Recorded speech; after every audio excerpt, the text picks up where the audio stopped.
Pues buenas tardes a todos. Vamos a empezar la sesión de hoy.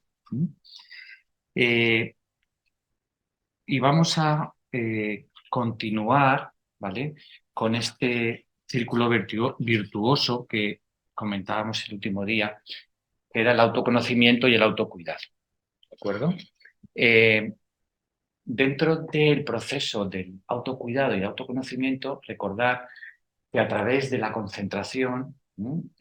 de focalizar la atención, conseguíamos de manera espontánea, tanto fisiológica como mentalmente, un estado de mayor quietud, de mayor calma, ¿no? Generalmente lo que tenemos, como estabas comentando antes, es que tenemos la mente muy dispersa, ¿no? Tenemos la mente muy distraída.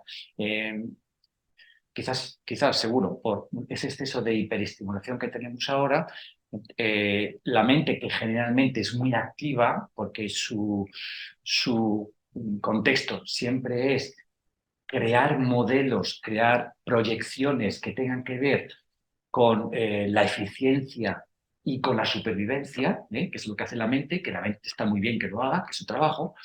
Lo que sucede es que estas proyecciones, estas simulaciones que tenemos de la realidad para conseguir cosas o para mejorar en algunos aspectos, sobre todo físicos, a veces encuentra un estado disfuncional. Y lo que tenemos ahora, lo que padecemos, la sociedad y sobre todo en Occidente, es un estado disfuncional de la mente. Es decir, estamos continuamente pensando. ¿Mm? Pensar está bien, pero cuando se encuentra dentro de su orden y su disposición propia. Lo que no tiene sentido es que estemos viendo, por ejemplo, una puesta de sol o estemos acompañando a nuestros hijos o estamos con los amigos y en vez de estar en lo que está sucediendo, en disfrutar presencialmente lo que está sucediendo, estemos pensando en lo que hicimos, lo que vamos a hacer o lo que estará pensando. ¿Entendéis? Que es lo que generalmente hace la mente. Está interaccionando con la realidad, pero verdaderamente está fuera de la realidad misma, que es esa propia comunicación, ¿no? Con el contexto externo o incluso con las relaciones internas que tengamos con nosotros o con los demás. ¿De acuerdo? Hay una frase muy conocida dentro del mundo de la psicología que dice que una mente dispersa es una mente infeliz. ¿Mm? Y entonces, esto es un poco lo que vamos recogiendo, ¿no? Esa dispersión mental, al final, lo que hace es que no estemos en ninguna parte. Y esta sensación de no estar en ninguna parte, que lo percibimos como un estado de inquietud permanente, nos genera estrés y ansiedad. Recordar que, como hemos comentado en otras ocasiones, este proceso de mindfulness o de la meditación moderna, y sobre todo en Occidente, nació hace 30 años en Estados Unidos precisamente para eso, para combatir la ansiedad, el estrés crónico y el dolor crónico en una sociedad americana que ya sabéis cómo vive o cómo vivían. Si nosotros vivimos hiperestimulados, allí aquello es multiplicado. ¿Vale? Entonces, en primer lugar, eh, accedemos a las técnicas de meditación, ¿vale? Eh, por un lado, generalmente estimulados o motivados por el sufrimiento propio, bien sea un duelo, una pérdida, un estado psicológico de afectación, etcétera, etcétera. Y lo que nos damos cuenta, es que conforme vamos desarrollando un estado más atento, más concentrado, más focalizado, nuestra propia fisiología, nuestra propia mente, encuentra cambios importantes en nuestro comportamiento y en nuestra forma de percibir la realidad. ¿De acuerdo? Bien. Dentro de este contexto de la meditación, que es intentar focalizar la mente y concentrar la atención, ¿de acuerdo? El primer fruto o el primer aspecto que nos encontramos, como hemos dicho antes, es la quietud o la tranquilidad. ¿Cómo percibimos la quietud o la tranquilidad? Justamente como por lo que estabas comentando antes, como un estado de mayor silencio. El ruido mental se va acallando o se va quitando poco. Entonces, precisamente, la práctica que hicimos la semana pasada, si la recordáis, era a través de la concentración, focalizando la atención en el cuerpo, en las sensaciones del cuerpo y en la respiración, recordáis la práctica, llegábamos a un momento en que el cuerpo se va calmando, la mente se calma y accedemos a un estado de silencio interior que es como un vacío. No es un vacío nihilista de existencia, no es un vacío de nada, sino justamente es un vacío o un espacio que genera mucha energía. Pues justamente es el principio de darnos cuenta de que hay dos metáforas fundamentales para la conciencia, para esa energía de darnos cuenta. La primera metáfora es la metáfora del espacio y la segunda metáfora es la metáfora de la luz, de la lucidez. Por eso, en meditación siempre se ha hablado de dos fases de la meditación. La primera fase, que es calmar la mente, ¿vale? Que es lo que antiguamente en la tradición budista se llamaba samatha, se llama samatha, ¿vale? Y, por otro lado, la segunda fase, que es percibir con claridad, poder ver la realidad con lucidez, que es lo que se llama vipassana. Supongo que alguien habrá escuchado las técnicas de meditación, tanto de samatha como de vipassana. Pero bueno, esto es un poquito las dos fases, así hablando en grosso modo, en las cuales la meditación se va a desarrollar. En el primer trimestre del curso, que es octubre, noviembre y diciembre, lo que estamos intentando es, a través de técnicas de concentración de la mente, adiestrar la mente, ¿vale? Para experimentar por nosotros mismos ese efecto o ese fruto que tiene la concentración de la mente, la focalización. ¿De acuerdo? ¿Por qué? Porque recordar que lo más importante de la meditación no son estos 15 o 20 minutos que yo os cuento cosas que pueden ser interesantes o cosas que están demostradas científicamente o que están comentadas en todas las tradiciones de sabiduría de hace 2000 años. No, eso está bien. Hablar de esas cosas y conocer, tener buena información es importante, pero lo que realmente es transformador o realmente es eficiente es la experiencia que tenemos nosotros al realizar este contexto de información que estamos compartiendo. ¿De acuerdo? Por eso lo más importante de la meditación es la experiencia propia, la experiencia directa.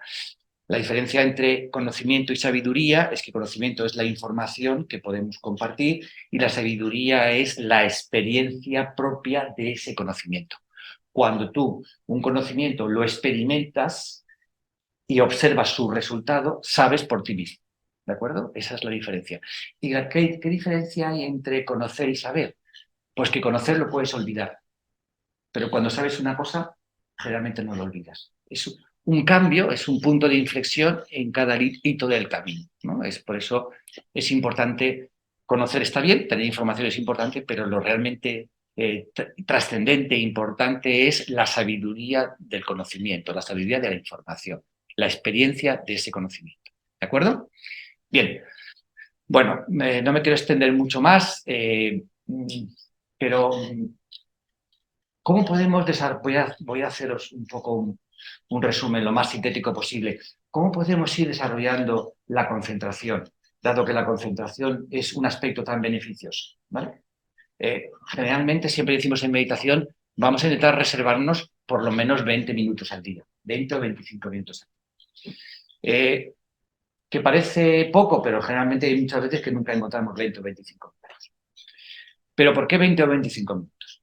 Porque para que se produzcan cambios sustanciales en el cerebro, en el sistema nervioso, que es el órgano físico en donde está la mente, la percepción, ¿de acuerdo? Tiene que haber un entrenamiento, un cambio de función sostenida, continua. Es como cuando tú desarrollas trabajo con un músculo, si no eres continuo el desarrollo del músculo, el músculo no crece, ¿correcto? A nivel mental, si no conseguimos una continuidad y una perseverancia en el entrenamiento cerebral o de la mente, al final no se genera ese cambio de rasgo. Neuropsicobiológicamente lo que se dice que cuando se producen cambios sostenidos y continuos en el estado de la mente, de dispersión a concentración, esos cambios de estado se convierten en cambio de rasgo. Hay un cambio de rasgo, es decir, de funcionamiento y de anatomía de la propia neurona, de la propia sinapsis. Hay un cambio cerebral significativo que hace que podamos mantener ese estado de concentración.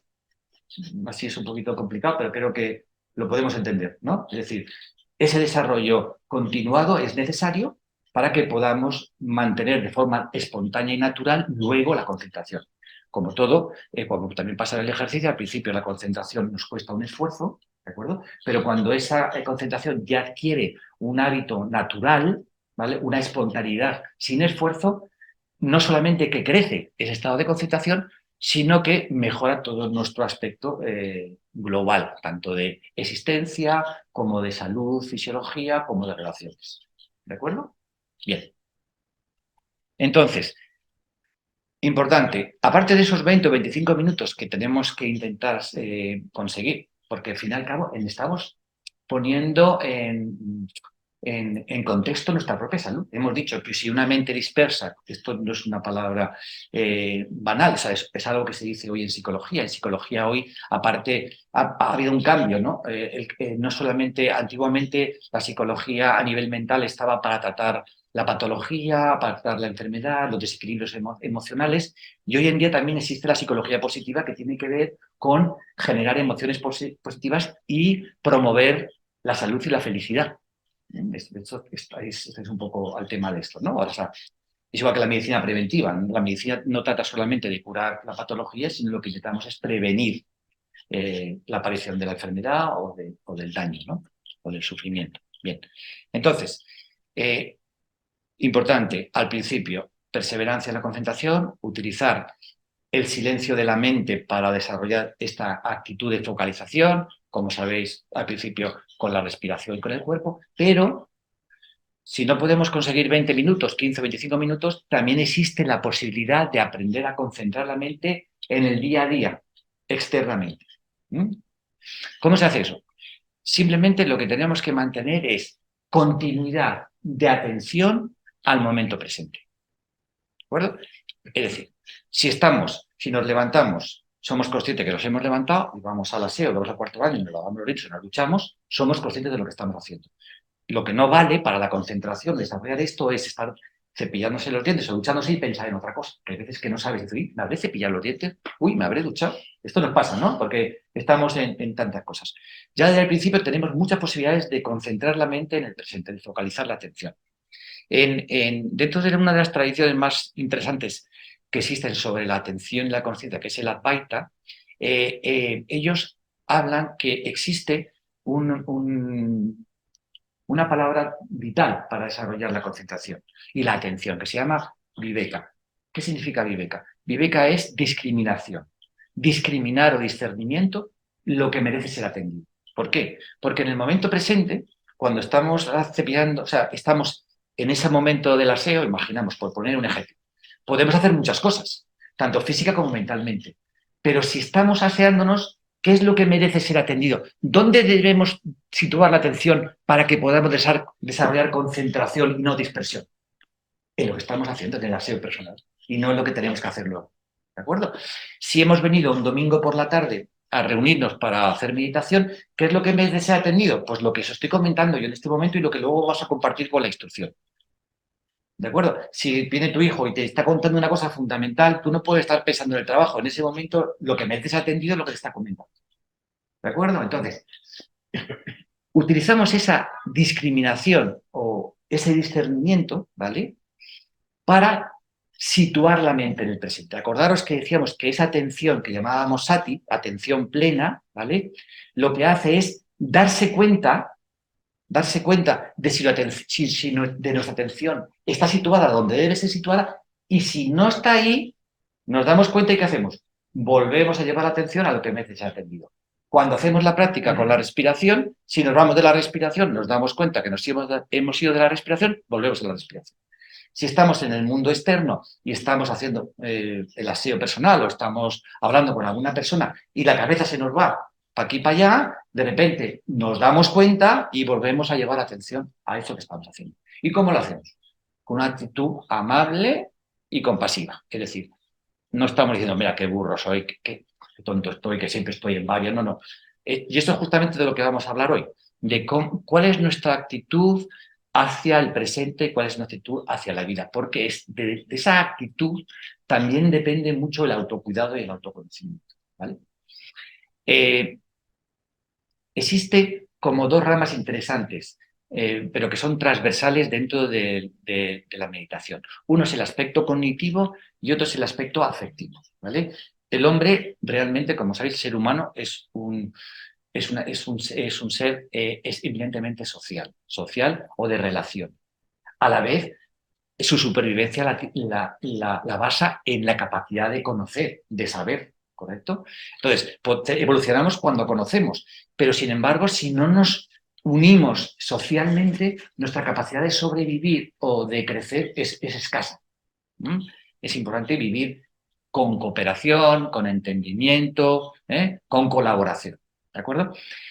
Eh, ese aspecto de la compasión o de la generosidad o de la bondad, los budistas le llaman karuna, la bondad compasiva. Por lo tanto, existen dos formas de acercarnos a la meditación. Una, a través de la vía cognitiva, que es mediante la atención, ¿vale? Y otra es a través de la bondad compasiva, ¿vale? Que en realidad las dos son la misma cosa, porque cuando tú eres una persona afectuosa, cariñosa, le estás prestando atención a eso, a lo que tú le tienes cariño, ¿no? O sea, en realidad, cariño o afecto o amor y atención es la misma cosa. ¿Mm? Aunque nosotros, a nivel práctico, dentro del autoconocimiento, hablamos de la vía cognitiva y de la vía compasiva, de la vía afectuosa. Pero en realidad eh, son caminos y energías transversales que siempre nosotros intentamos desarrollarlas de manera parecida. De hecho, el último día, ¿vale? ¿Os acordáis que llegamos al silencio a través del corazón? Siempre estamos situándonos en el corazón como punto de partida y de la respiración, en ese centro de energía tan conocido que llamamos el chakra del corazón, el centro del corazón. Que en todas las tradiciones y en muchas de las escuelas de psicología el corazón tiene un papel muy importante. Es verdad que en esta época última de la razón se le ha dado mucha preponderancia a la mente, al cerebro-mente, ¿no? Pero en realidad, cuando hablamos de centramiento, cuando hablamos de equilibrio, cuando hablamos de ecuanimidad, siempre nos llevamos la mano al corazón, nunca nos llevamos la mano a la cabeza. Cuando queremos generar afecto y cuando queremos generar templanza, siempre nos llevamos la mano al corazón, si estáis de acuerdo, ¿no? Entonces, el corazón es un elemento de centramiento y de equilibrio fundamental. Y desde luego, desde hace ya unos pocos años, cuando se demostró que tanto el intestino como el corazón tienen miles y miles de neuronas, ya los científicos, los psicólogos y todo el mundo se dio cuenta que la mente y la consciencia no está solamente en el cerebro, sino que está en todo el cuerpo y fundamentalmente en ese eje que es intestino, corazón y cerebro. ¿De acuerdo? Bueno, ya os he contado un poco algo sobre el contexto y lo que vamos a hacer hoy es volver a trabajar la concentración, volver a situarnos, como hicimos el otro día, en ese aspecto de serenidad y de quietud en el cual la mente por un momento puede parar, o sea, lo que digo yo, la lavadora, ¿vale? Acordaros que nos hemos acostumbrado a vivir con la lavadora siempre aquí. Imaginaros si un momento determinado, después de vivir todo el día con el ruido de la lavadora en la oreja, de momento la lavadora se parara. ¿Cuál sería la experiencia? No puede ser, ¿cómo es posible? ¿No? Pues eso es lo que nos pasa. Tenemos una caja de grillos aquí en la cabeza, lo que decía Santa Teresa, la loca de la casa o la mente de mono, que está continuamente con un ruido. Y claro, es que el ruido en realidad es un tóxico muy potente. Por eso estamos aquí también midiendo siempre los sonidos, la contaminación acústica que se llama ahora, ¿no? Pues existe una contaminación acústica externa, pero también existe una contaminación acústica interna brutal. Y entonces, ¿de qué se trata? Pues que cada uno haga lo que pueda. Es decir, con la contaminación acústica externa, pues estamos limitados, pero sí que podemos trabajar sobre la contaminación acústica interna, que es la que depende de nosotros mismos. Y eso es lo que nos vamos a, a decidir hacer, o vamos a intentar realizar en esta sesión, ¿vale? Y en esta fase del curso, ¿de acuerdo? Bien, pues nada, vamos a ello. Luego vamos a hacer un pequeño comentario sobre cuáles son los aspectos beneficiosos que tiene el karuna, la bondad compasiva, sobre la fisiología, ¿vale? Os hablaré un poco del cortisol y algunas cosas curiosas a nivel científico, pero ahora ya he hablado bastante. Vamos a ir a la práctica, vamos a experimentar un poco la serenidad, vamos a situarnos y vamos a través del corazón a ver si empezamos a realizar eso que llamamos el anhelo de la práctica, se llama anhelo de felicidad. Es decir, empezar a generar compasión por uno mismo, porque uno no puede dar lo que no tiene. Uno no puede generar paz en su entorno si interiormente no tiene paz, ¿correcto? Entonces, eso es muy importante. No podemos dar lo que no tenemos. No podemos transmitir lo que no somos. Entonces, para poder cambiar el mundo, para poder cambiar lo que se pueda, si es que hay algo que cambiar, primero tendremos que cambiar nosotros mismos. O sea, todo cambio consistente y definitivo empieza por nosotros mismos, ¿no? Por cambiar nuestra actitud. ¿De acuerdo? Bien, pues ¿se escucha bien por ahí? ¿Fernando, todo bien? Marta, ¿escucháis bien? ¿Esther? ¿Bien? Vale. Bueno, pues vamos a comenzar la práctica y vamos a ir desde el corazón a buscar esa parte de la afectividad que todos llevamos dentro. Recordar que somos mamíferos y somos seres eminentemente afectivos, ¿no? No solamente cognitivos, sino afectivos. Y que generalmente casi todo lo que realizamos o actuamos tiene que ver con nuestro estado emocional y nuestro estado de ánimo. Por lo tanto, es muy importante las emociones, sobre todo las emociones positivas, para lo que hacemos y lo que compartimos. ¿De acuerdo? Bueno, pues vamos a empezar la práctica.